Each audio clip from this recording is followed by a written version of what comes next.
Bonjour tout le monde, c'est Antonio Chequette, coach et formateur en développement personnel. Semaine 4, terminée, on est à la vidéo 12 sur les mouvements Dieu. Alors, souvent la PNL est connue pour ça, pour les mouvements Dieu, mais c'est un très petit chapitre de la PNL, d'ailleurs c'est une vidéo qui est très courte. Et à quoi ça nous sert ces mouvements Dieu alors,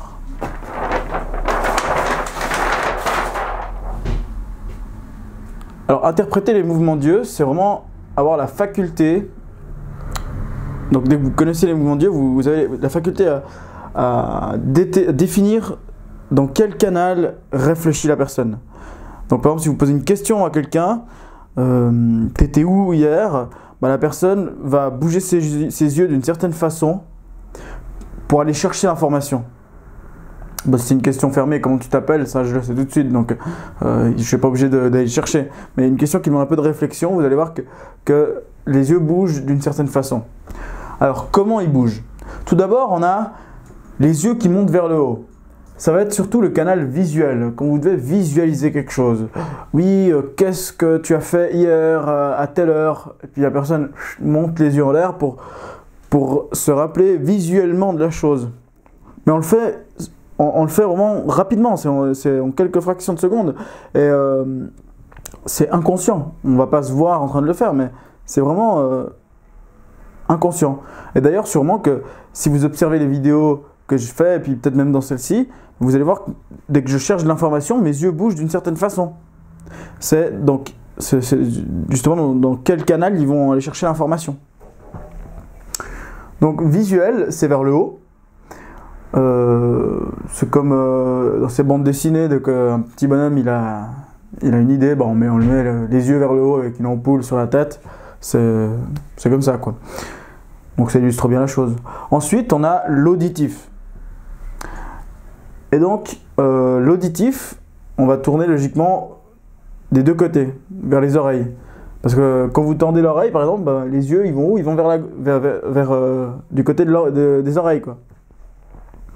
Et donc pour l'auditif, ça va être plutôt du côté des oreilles. Dès que vous devez vous rappeler d'un son, ou je ne sais pas si je vous dis, rappelez-vous de la sixième parole de la Marseillaise ou de l'hymne national, des choses comme ça, vous allez avoir plus tendance à vous rapprocher des oreilles avec les yeux pour aller chercher l'info auditive.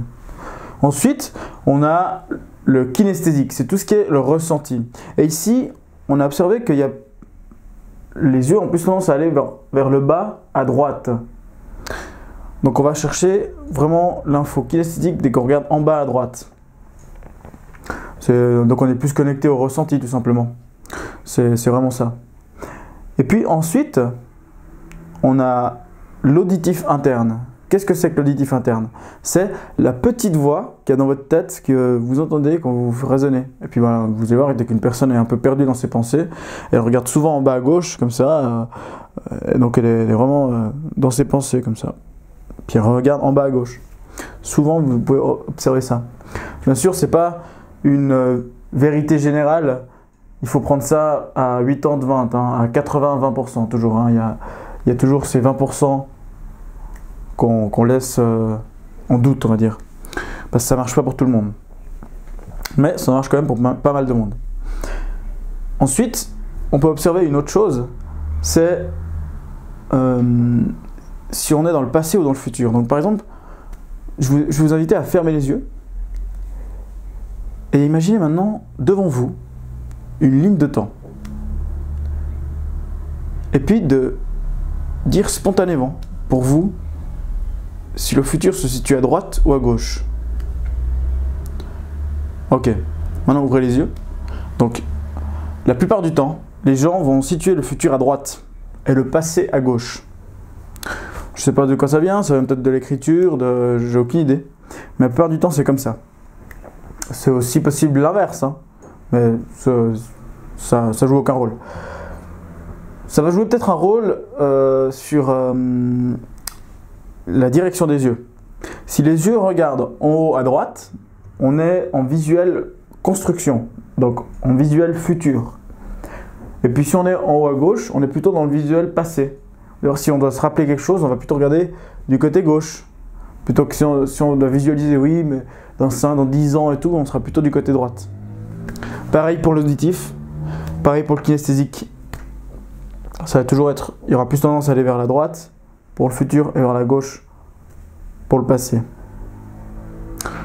Voilà, maintenant, pour aujourd'hui, regardez un peu autour de vous, essayez de discuter avec des gens et puis observez vraiment ces yeux bouger et vous allez voir que c'est très très intéressant. Ça fait, c'est vraiment un truc qui va vous permettre d'analyser la personne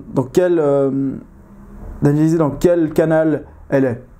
Comme ça, vous saurez si elle a une dominante visuelle, auditive, kinesthésique dans sa façon de penser. Voilà, pour aujourd'hui c'est tout. Je vous souhaite un excellent week-end et puis je vous donne rendez-vous à la semaine prochaine. Merci à tous, ciao!